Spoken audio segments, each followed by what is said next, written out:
təngələ. Şək otunu gül qarışığı yolasan, şef səhməyə, yar yoldaşın təngələ.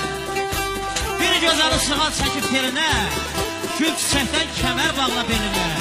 Yolun düşə obasına elinə kündə kəsə, qonaq edə xəngələ.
Çakırmaz kulakların buzunu, yedizdirə sizə əmlik buzunu, kəm eyleme bozatmanın buzunu, baxan var mı heç qaşığa səngələ?